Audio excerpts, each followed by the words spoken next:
जिसका मुझे था इंतजार, मेरे बच्चों मेरे यार मेरे स्टूडेंट्स, हम लोगों ने चैप्टर 7 स्टार्ट कर दिया है 70 में 70 सीरीज के ऑब्जेक्टिव का। सब्जेक्टिव भी आएगा, पहले ना थोड़ा सा समय लग रहा है सब्जेक्टिव बनाने में, इसलिए ऑब्जेक्टिव जल्दी जल्दी कर देते हैं। जो स्टूडेंट्स पहली बार चैनल पे आए उनको मैं बता दूं कि हम लोग का टेलीग्राम चैनल टॉपर फिजिक्स के नाम से, ये व्हाट्सएप नंबर है, सेव कर लीजिएगा, इस पर मैसेज कर दीजिएगा।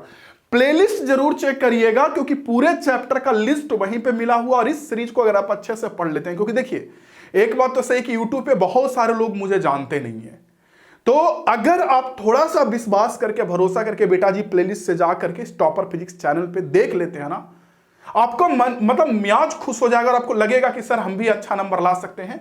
और हम लोग का ये वाला नया ऐप है प्ले स्टोर पे, आप इसको इंस्टॉल करिएगा। अल्टरनेटिंग करंट का भी 2 पार्ट में ऑब्जेक्टिव होगा, पार्ट 1 आज है, कल पार्ट 2 आएगा। तो चलिए शुरू करते हैं मेरे बच्चों, तैयार हो जाइए सारे स्टूडेंट्स। तो are you ready my lions? Yes ready है। चलिए देखिए पहला क्वेश्चन कह रहा ट्रांसफॉर्मर युक्ति है। ट्रांसफॉर्मर एक कैसा युक्ति है? तो देखिए समझिए, पहले मैं ट्रांसफॉर्मर के बारे में समझा दूं, और जो भी चीज मैं समझाता हूं ना उसे आप थोड़ा सा दिमाग में डालते चलिए, क्योंकि कभी कभी एग्जाम में उसी से रिलेटेड क्वेश्चन पूछता है, अगर वो एग्जैक्ट क्वेश्चन ना पूछा तो ट्रांसफॉर्मर के बारे में अगर बात करूं तो देखिए समझिएगा मेरे बच्चों क्या है कि ट्रांसफॉर्मर सबसे पहला तो म्यूचुअल इंडक्शन यानी अन्योन्य प्रेरण पे काम करता है, और ये न सिर्फ एसी पे काम करता है, डीसी पे काम नहीं करता है ट्रांसफॉर्मर। ओके, और ट्रांसफॉर्मर का काम क्या है कि एसी का या तो वोल्टेज बढ़ाता है, या तो वोल्टेज बढ़ाएगा, या तो वोल्टेज घटाएगा, ये दोनों में से कोई एक चीज करेगा। तो जो स्टेप अप ट्रांसफॉर्मर होता है जिसको ऊंचाई बोलते हैं, क्योंकि ट्रांसफॉर्मर 2 तरह का होता है, एक स्टेप अप एक स्टेप डाउन, ऊंचाई और एक नीचे करने वाला। तो जो ऊंचाई ट्रांसफॉर्मर होता है वो वोल्टेज बढ़ाता है, और स्टेप डाउन वोल्टेज को कमाता है। ठीक है, तो होता क्या है ना कि मान लीजिए आपने यहां पे एक एसी सोर्स लगा दिया एग्जांपल के लिए, क्योंकि आगे जो भी क्वेश्चन है ट्रांसफॉर्मर से रिलेटेड तो मैं सारा बता देता हूं, सुन लीजिए फिर टिक लगा दूंगा। तो पहला समझे कि ट्रांसफॉर्मर किस पे काम करता है, एसी पे काम करता है। इसका जो थ्योरी है या जो वर्किंग फंक्शन है वो म्यूचुअल इंडक्शन यानी अन्योन्य प्रेरण पे काम करता है। और ट्रांसफॉर्मर 2 तरह का होता है, स्टेप अप यानी ऊंचाई और एक step down. Step up voltage बढ़ाता, स्टेप डाउन वोल्टेज कमाता। ठीक है, अच्छा एक चीज और, स्टेप अप वोल्टेज बढ़ाएगा ना तो स्टेप अप में करंट कम जाएगा बच्चों, और स्टेप डाउन वोल्टेज कम आएगा तो इसमें करंट बढ़ जाएगा। देख लीजिए, तो ये आपको अच्छे से समझ में आ रहा होगा। तो ट्रांसफॉर्मर एक युक्ति है, कैसा युक्ति है? तो सबसे पहला मेरे बच्चों एसी वोल्टेज को बढ़ाने या घटाने के लिए, यानी एक का सही आंसर हमारा डी हो जाएगा फर्स्ट का। चलिए बच्चों सेकंड नंबर क्वेश्चन पे आते हैं। सेकंड क्या कह रहा है? कह रहा है किसी ऊंचाई ट्रांसफॉर्मर में प्राइमरी और सेकेंडरी कॉइल N1 और N2 है, तो यानी N1 and N2 R number of turns in primary and secondary coil of a step up transformer, then तो क्या सही आंसर इसका होगा? यानी कि कहने का मतलब स्टेप अप में प्राइमरी कॉइल में स्टेप अप पहले करता क्या है? वोल्टेज बढ़ाता है। तो स्टेप अप में होता क्या कि अगर ये प्राइमरी कॉइल है तो सेकेंडरी कॉइल में ज्यादा फेरा होता है। ये तो पता है ना आपको कि जो भी हमको आउटपुट मिलेगा ये सेकेंडरी कॉइल से मिलेगा।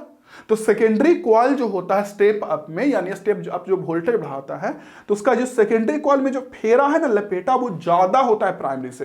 जैसे प्राइमरी में मान लीजिए कुल फेरा की संख्या N1 है, इसमें फेरों की संख्या N2 है, लपेटों की संख्या, टर्न की संख्या। तो स्टेप अप में N2 बड़ा होगा, स्टेप डाउन में क्या होता है? सेकेंडरी में कम टर्न होता है, यानी N2 छोटा होगा। तो देखिए बात कर रहा हूं ऊंचाई ट्रांसफॉर्मर स्टेप अप की, तो N2 की वैल्यू ज्यादा होगी, सेकेंडरी में जो फेरा है लपेटा है वो ज्यादा होगा। ठीक है, इसका सही आंसर सी। नेक्स्ट क्वेश्चन, अगला क्वेश्चन देखिए क्या कर रहा है। ट्रांसफॉर्मर के कोर को परतदार बनाया इसलिए जाता है ताकि इड्डी करंट यानी भंवर धारा को वो कम कर सके या उससे होने वाले हानि को कम कर सके। इसका सही आंसर सी हो जाएगा, ट्रांसफॉर्मर का कोर परतदार, क्योंकि ट्रांसफॉर्मर में इड्डी करंट उत्पन्न हो जाता है, भंवर धारा, उसके कारण काफी ऊर्जा का, एनर्जी का लॉस होता है। ओके, अगला, लंबी दूरी तक शक्ति प्रेषण करने के लिए जो ट्रांसफॉर्मर होता है वो कौन सा यूज किया जाता है? देख लीजिए, लॉन्ग डिस्टेंस पावर ट्रांसमिशन के लिए कौन सा यूज किया जाता है? तो 4 का सही आंसर ए हो जाएगा बच्चों, स्टेप अप ट्रांसफॉर्मर। याद कर रखिएगा, स्टेप अप ट्रांसफॉर्मर के जरिए ना जो हम लोग करंट भेजते हैं वो लंबी दूरी तक भेज पाते हैं। देखते हैं बड़ा बड़ा टावर से होते हुए, पोल से होते हुए घर तक आता है। ट्रांसफॉर्मर कार्य करता है, मैंने बताया, केवल एसी पे, डीसी पे काम नहीं करता। ठीक है, डीसी में करंट की वैल्यू ही नहीं बदलती, और ट्रांसफार्मर को काम करने के लिए करंट लगातार बदलना चाहिए क्योंकि उससे फ्लक्स बदलता है रेगुलरली। अगला, ट्रांसफार्मर का क्रोड बनाने के लिए सबसे सही चीज क्या है? मुलायम लोहा, सॉफ्ट आयरन, क्योंकि सॉफ्ट आयरन खुद मैग्नेटाइज हो जाता है और मजबूत चुंबक का काम करता है, उसके कारण मैग्नेटिक फील्ड जो उत्पन्न होता है चुंबकीय क्षेत्र, उसमें और बहुत ज्यादा हेल्प मिलता है। तो ट्रांसफार्मर बनाने के लिए सॉफ्ट आयरन। 6 के बाद 7 नंबर क्वेश्चन देखिए बच्चों अगला, एक ट्रांसफार्मर की दक्षता किसका किसका अनुपात है? इफिशियंसी ऑफ ट्रांसफार्मर किसका किसका रेशियो होता है बच्चों? तो ट्रांसफार्मर की इफिशियंसी हमेशा जो रेशियो होता है वो output by input, output by input.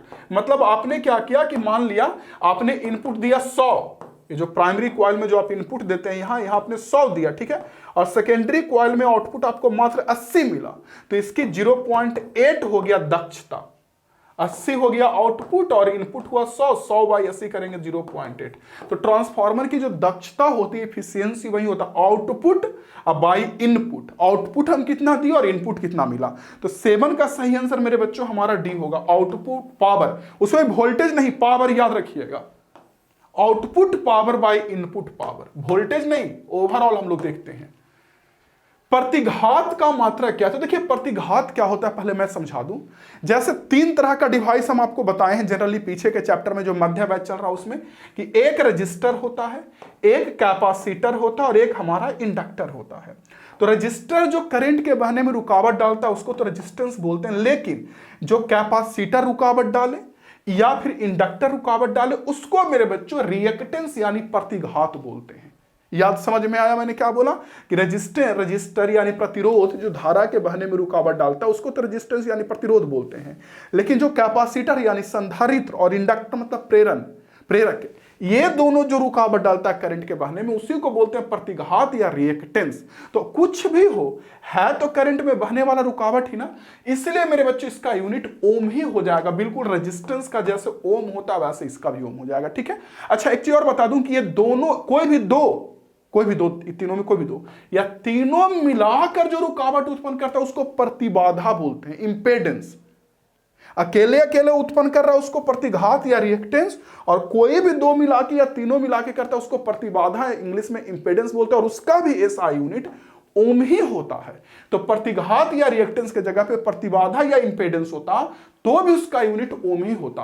कभी कभी रिएक्टेंस ना बोल के कैपेसिटर का जो रिएक्टेंस होता है कैपेसिटिव रिएक्टेंस बोलेगा, या इंडक्टिव रिएक्टेंस क्लियर कट बोलेगा। तो रिएक्टेंस हो या इंपेडेंस हो, सब करंट में बहने वाला रुकावट है और सब का एसआई यूनिट ओम होता है। अगला, धारतीय प्रतिघात का मात्रक है, स्मरण धारतीय, देख लीजिए, यानी कैपेसिटिव रिएक्टेंस। तो मैंने अभी बताया कि कोई भी रिएक्टेंस हो, चाहे कैपेसिटर वाला हो या कोई भी हो, सबका एसआई यूनिट ओम होता है। और अब समय आ गया क्वेश्चन ऑफ द डे का। आज का क्वेश्चन ऑफ द डे आपके सामने है बच्चों, अच्छे से लिख के लाया हूं ताकि नाम मैं कम्युनिटी टैब में डाल सकूं। कई सारे स्टूडेंट है, मणिभूषण है, उसके बाद एक वर्मा, रक्षा वर्मा है, उसके बाद हमारे हरे कृष्ण, और कई सारे बच्चे आंसर बताते हैं रेगुलरली, लेकिन सबका नाम मैं नहीं डाल रहा था। लेकिन हाँ, प्रॉपर तरीके से लिख के लाया हूं, इसका आंसर मुझे कॉमेंट बॉक्स में जरूर बताइएगा, ठीक। कम्युनिटी में नाम डालूंगा, व्हाट्सएप सब जगह भी, कि लेंज का नियम किससे संबंधित है। देख लीजिए अगला प्रश्न, देखिए करा कि बढ़ती धारा में जो मूल माध्य वर्ग मान और शिखर मान, यानी कहने का मतलब जो आरएमएस वैल्यू है वो और पिक वैल्यू है वो, उसका रेशियो कितना होगा। तो आप लोग कई बार पढ़े होंगे कि आरएमएस वैल्यू जो होता है, आरएमएस का मतलब हो गया ये वाला मूल माध्य वर्ग मान, ठीक है। ये हमेशा पिक मान, पिक मतलब शिखर मान बटा √2 होता है, चाहे किसी का भी निकाल रहे हो। करंट का निकालेंगे तो I RMS equal to I peak by √2 होगा, ठीक है। ये वोल्टेज का निकालेंगे तो V RMS equal to V का पिक वैल्यू बाई √2। तो क्वेश्चन में कह रहा है कि आरएमएस बटा पिक, देख लीजिए आरएमएस मान बटा पिक मान, शिखर मान कितना होगा। तो आरएमएस बटा पिक अगर डिवाइड में भेज देंगे तो कितना आ जाएगा, 1/√2 बचेगा ना। तो इसका सही आंसर 1/√2। अब 1/√2 रटिएगा नहीं अंधा की तरह, आप ये वाला याद रखिए ध्यान, क्योंकि यहां पे आरएमएस बाई पिक पूछा है, कभी कभी पिक बाई आरएमएस पूछेगा तो √2 इधर इंटू हो जाएगा, ठीक है। यानी इसका सही आंसर बी हो जाएगा 1/√2। चलिए 10 के बाद 11 नंबर बच्चों देख लीजिए क्या करा है 11 में। करा 220 वोल्ट प्रत्यावर्ती परिपथ का शिखर मान होता है, यानी कि अगर 220 वोल्ट प्रत्यावर्ती परिपथ है तो उसका पिक वैल्यू कितना होगा। तभी मैंने बोला ना कि आरएमएस बराबर होता है पिक बाई √2। ये देखिए पिक बाई √2, आरएमएस 220 वोल्ट दिया है तो 220 इक्वल टू पिक बाई √2, और यहां से पीक निकालेंगे, शिखर मान यानी पीक वैल्यू, तो ये इनटू होके मेरे बच्चों बन जाएगा 220√2, यानी इसका सही आंसर हमारा बी होगा। 11 के बाद 12 नंबर क्वेश्चन देखिए क्या कर रहा है। कह रहा है यदि किसी परिपथ में प्रत्यावर्ती विद्युत वाहक बल का शिखर मान E0 हो तो वर्ग मान कितना होगा, वर्ग माध्य मूल मान, यानी पीक वैल्यू E0 दिया है वोल्टेज का, तो आरएमएस वैल्यू पूछ रहा है मेरे बच्चों, रूट मीन स्क्वायर वही होता है आरएमएस, आरएमएस वैल्यू पूछ रहा है। तभी फिर से वही बात मैं कह रहा हूं कि क्या होता है कि आरएमएस बराबर होता है पीक बाई √2, यही मैंने बताया ना कि आरएमएस बराबर पीक बाई √2। क्वेश्चन में कह रहा है कि पीक मान हमारा E0 है, तो E0 by √2 equal to RMS, और यहां से मेरे बच्चों क्वेश्चन में अगर आरएमएस निकालेंगे तो सेम E0 वही आरएमएस हो गया E0 बाई √2, तो सही आंसर इसका सी हो जाएगा 12 का। फॉर्मूला ध्यान रखिएगा, गलती नहीं होगा। नेक्स्ट क्वेश्चन, एक प्रत्यावर्ती विद्युत परिपथ का समीकरण दिया है I बराबर ही है, तो फॉर्मूला पता है ना कि I बराबर होता है I0 साइन ओमेगा टी, यही नहीं इक्वेशन होता है कि साइन और टी के बीच में ओमेगा होता है, तो यहां देखिए साइन और टी के बीच में जो 100 पाई है ये एक्चुअली हमारा ओमेगा है, ठीक है। तो धारा का आवृत्ति पूछ रहा है, तो ओमेगा तो निकल गया, एंगुलर फ्रीक्वेंसी कितना है 100 पाई, देख लीजिए। और आप लोगों ने पढ़ा होगा कि आवृत्ति फ्रीक्वेंसी इक्वल टू होता है ओमेगा बाई 2 पाई। अगर आप इक्वेशन को देखेंगे तो इस इक्वेशन से बहुत क्वेश्चन पूछा जा सकता है, पिक मान भी पूछा जा सकता है, पिक वैल्यू, तो पिक वैल्यू हमारा 0.6 है, क्योंकि साइन के आगे रहता है वो I0 रहता है, पिक वैल्यू, तो पिक वैल्यू ये हो गया, और साइन और टी के बीच में ओमेगा होता है। अगर इक्वेशन से कंपेयर करेंगे, तुलना करेंगे तो खुद पता चलेगा कि साइन और टी के बीच में ओमेगा होता है, ठीक है। तो ओमेगा की वैल्यू हो गई 100 पाई, तो फ्रीक्वेंसी होता है ओमेगा बाई 2 पाई, यानी 100 पाई बाई 2 पाई, पाई से पाई घोलट गया, 2 से 100 गया 50 बार में, इसका सही आंसर 13 का हमारा बी हो जाएगा। 14 नंबर बच्चों देखिए 14 नंबर क्या कर रहा है, कह रहा एक प्रत्यावर्ती धारा का समीकरण I बराबर 60 साइन 100 पाई टी है, तो मूल माध्य वर्ग का मान होगा, यानी कि कहने का मतलब आरएमएस वैल्यू पूछ रहा, देख लीजिए आरएमएस वैल्यू पूछ रहा, कैसे निकालेंगे, फिर से वही I equal to I0, I0 हमको पता है 60, I0 का मतलब क्या, पिक वैल्यू ना, पिक वैल्यू को दिखाते ना, और आरएमएस पूछ रहा है, तो हम लोग को पता है कि आरएमएस बराबर होता है पीक बाई √2, यही होता है ना, देख लीजिए यस। तो पीक है 60 का, 60 बाई √2, सॉल्व करेंगे, इसका सही आंसर 14 का ये हो जाएगा। चलिए बच्चों 15 नंबर क्वेश्चन देखिए, 15 में क्या कह रहा है, 15 में कह रहा है कि एक पूरे चक्र में प्रत्यावर्ती धारा का माध्य मान होता है, एक पूरे चक्र में, यानी कि जो अल्टरनेटिंग करंट बहता है ऐसे यहां से यहां को एक पूरा चक्र बोलते हैं, तो इसमें कह रहा है कि इसका एवरेज वैल्यू कितना होगा, एवरेज वैल्यू पूरे साइकिल में। तो देखिए तो अल्टरनेटिंग करंट का अगर पूरे साइकिल में एवरेज वैल्यू निकालेंगे तो 0 होगा, क्योंकि जितना प्लस में एक तरफ करंट बहता है उतना ही दूसरे तरफ उल्टा डायरेक्शन में यानी माइनस में करंट बहता है, जितना इधर बहेगा उतना इधर, इसलिए एवरेज वैल्यू तो पूरे सर्कल के लिए 0 होता है, आरएमएस 0 नहीं होता है। आरएमएस निकालते हैं तो सबको पता है, जो मैं बार बार कर रहा था कि आरएमएस होता है पीक बाई √2, ओके, तो आरएमएस ही होता है, लेकिन एवरेज वैल्यू तो 0 होता है, तो इसका सही आंसर 0, पूरे साइकिल के लिए एवरेज 0, आधा के लिए 0 नहीं होता है, आधा के लिए एवरेज 0 नहीं होता है, पूरे साइकिल के लिए 0 होता है, ठीक है, तो पूरे साइकिल के लिए ही पूछा जा रहा है। नेक्स्ट क्वेश्चन कह रहा किसी एलसीआर परिपथ में ऊर्जा का हानि होता है, तो देखिए एलसीआर परिपथ क्या है कि जिसमें एक एल हो, एल मतलब इंडक्टर हिंदी में प्रेरक, एक सी हो, सी मतलब कैपेसिटर हिंदी में संधारित्र, एलसीआर, आर का मतलब रजिस्टर, और इसको हम ऐसे करके जोड़ दिए तो इसको बोलते हैं एलसीआर परिपथ। तो कह रहा है कि इसमें ऊर्जा का हानि कहां होता है, तो देखिए तो इंडक्टर के बारे में जानते होंगे कि ऊर्जा का हानि तो करता नहीं बल्कि ऊर्जा संचित करता है चुंबकीय क्षेत्र के रूप में, ये तो पता होगा कि इसके चारों ओर चुंबकीय क्षेत्र जमा होगा और उसी में ऊर्जा जमा करेगा 12LI² के बराबर। संधारित्र यानी कैपेसिटर की बात करेंगे तो ये भी ऊर्जा का हानि नहीं करता, ये भी ऊर्जा जमा करता है विद्युतीय ऊर्जा के रूप में 12CV² याद करिए। लेकिन ये जो प्रतिरोध है इससे जब करंट बहेगा तो हीट में बदल के लॉस कर देता है, नहीं प्रतिरोध, तो इन तीनों में जो ऊर्जा हानि होता है वो सिर्फ प्रतिरोध करता है, ठीक है, एनर्जी का जो लॉस होगा वो प्रतिरोध करेगा। अगला कह रहा एलआर परिपथ में प्रतिबाधा कितने का होता है, तो देखिए पहली बात तो प्रतिघात या प्रतिबाधा यानी रिएक्टेंस या इंपेडेंस निकालने की बात जहां तक भी हो, यहाँ इंपेडेंस पूछ रहा है, हालांकि ऊपर मैंने बताया है कि रिएक्टेंस और इंपेडेंस क्या होता है, अगर आपको याद है तो अभी मैंने बताया है कि सिर्फ प्रतिरोध जो रुकावट उत्पन्न करता है उसको बोलते हैं हम लोग रेजिस्टेंस बोलते हैं, प्रतिरोध, लेकिन उसके अलावा जो इंडक्टर है या कैपेसिटर वो जो रुकावट उत्पन्न करता है उसको रिएक्टेंस, और इन तीनों में रेजिस्टेंस, इंडक्टर, कैपेसिटर में तीनों में कोई दो या तीनों जो रुकावट उत्पन्न करता है उसको इंपेडेंस बोलते हैं, ठीक है।